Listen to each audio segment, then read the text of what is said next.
ఎల్నినోతో ఋతుపవనాలు రాలేకపోయినా కనీసం తుఫాన్ల వల్లనైనా వచ్చినాయి, పైనుంచి నీళ్ళు నిండుకుంటూ వచ్చినాయి.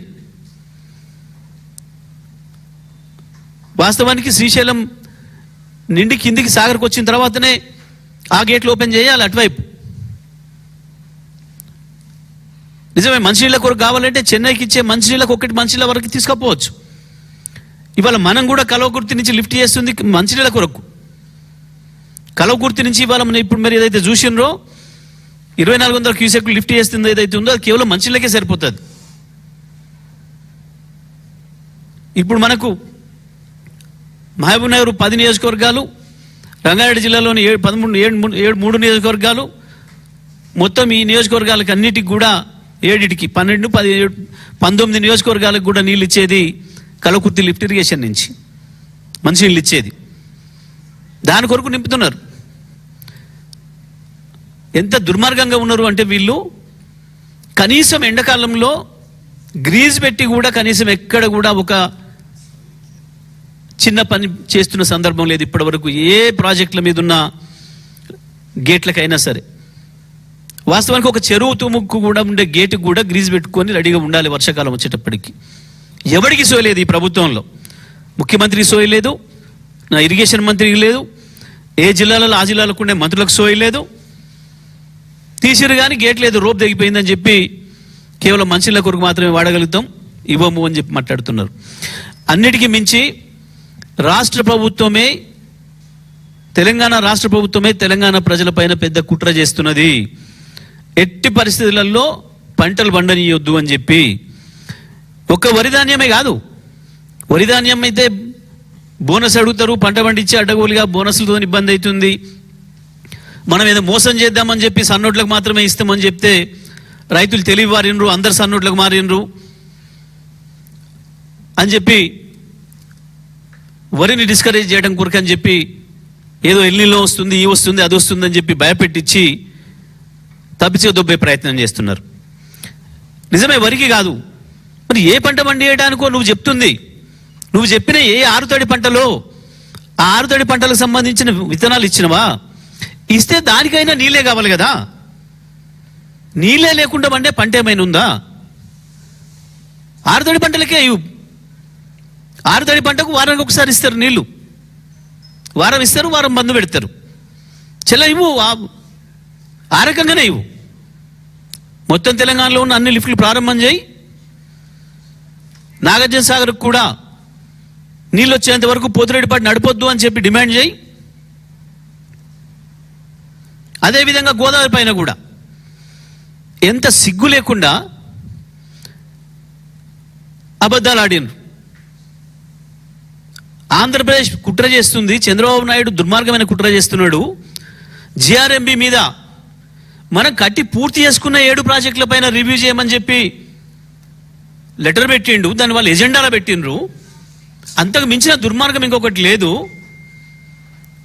వాళ్ళకంటే పై సంస్థలు, జిఆర్ఎంబి అనేది చిన్నది ఒకటి, కానీ దీనికంటే పైన ఉండే కేంద్ర మంత్రులు, కేంద్రంలోని అన్ని శాఖల కార్యదర్శులు అన్ని అనుమతులు ఇచ్చినాక ప్రారంభం చేసిన మొత్తం ప్రాజెక్టుల పైన రివ్యూ పెట్టండి అని చెప్పి చంద్రబాబు ఇచ్చిన లేఖకు జిఆర్ఎంబి తీసుకొచ్చి ఎజెండాలో పెడితే కనీసం ఎవరికి సోయలేదు.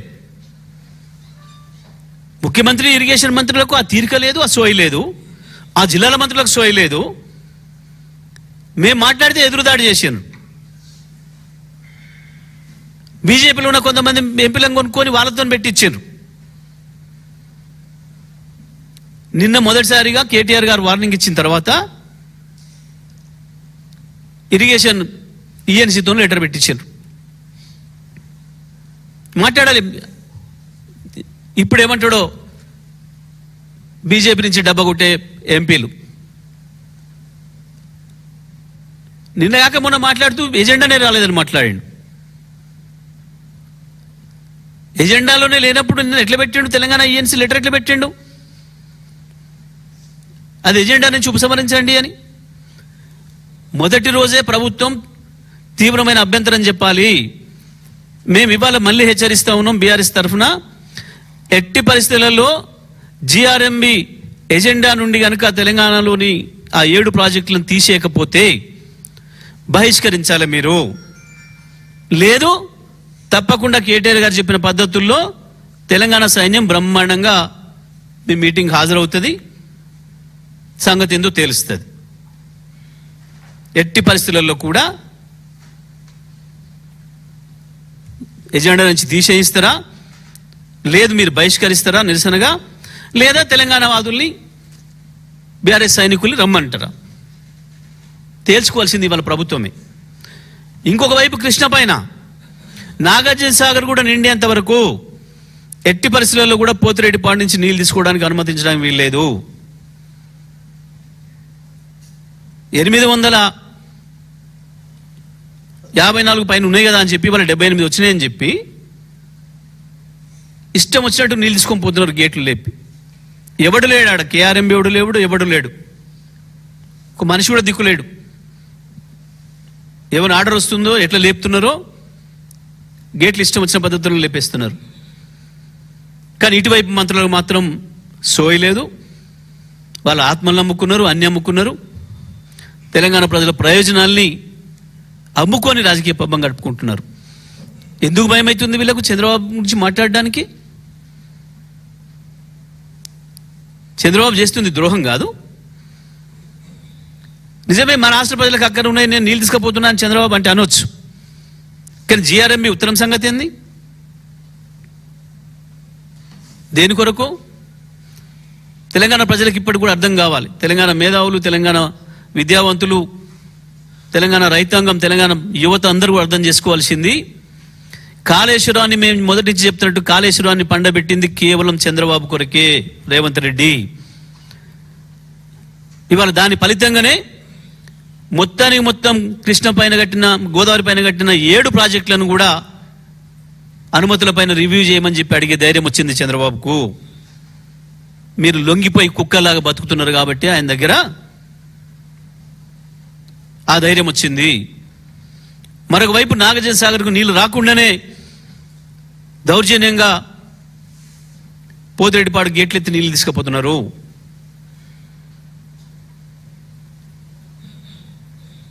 ఈ ప్రభుత్వానికి సోయి లేకపోవడమే కాదు, తెలిసే ద్రోహం చేస్తుంది తెలంగాణ రైతాంగానికి.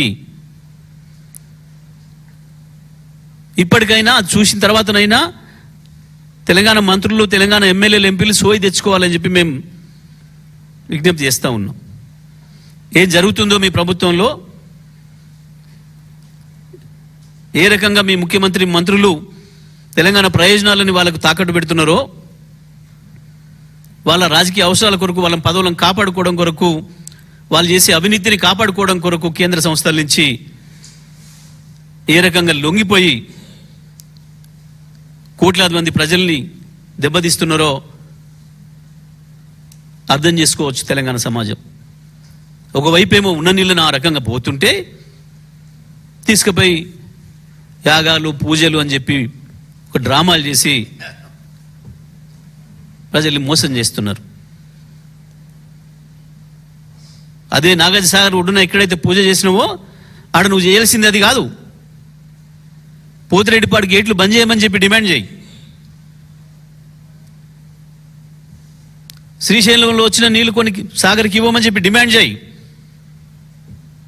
ఇవ్వు. నువ్వు చెప్పిన పద్ధతుల్లో ఏదైతే మెట్ట పంటలు వేసుకోండి అని చెప్తున్నావో ఆ పంటలకు నువ్వు వారబందీ ప్రకారం నీళ్ళు ఇవ్వాలి, ఆ ప్రకారం నీళ్ళు ఇవ్వాలా. నాగార్జున సాగర్ కిందనైనా సరే, ఇంకో చోటనైనా సరే తీసుకో. మా హక్కు, నీళ్లు పైన ఉన్నాయి, ఇవ్వండి మాకు. నాగార్జున సాగర్కి ఇవ్వండి, ఒక 20 టీఎంసీలు ఇవ్వండి, ఆరుతడి పంటలకే మేము వేసుకుంటామని చెప్పి రైతాంగం తరఫున కొట్టాడాల్సిన బాధ్యత రాష్ట్ర ప్రభుత్వం పైన ఉంది. కానీ వాళ్ళు వస్తున్న నీళ్ళు వస్తున్నట్లు మొత్తం పోతిరెడ్డిపాడుతో తీసుకుపోయిన తర్వాత నాగార్జున సాగర్ ఎట్లా నింతది? నాగార్జున సాగర్ రైతాంగం బతికేంది రేపు? నాగార్జున సాగర్ ఎడమ కాలువ కింద ఉన్న రైతులు మొత్తం అర్థం చేసుకోవాల్సిన పరిస్థితి ఇది.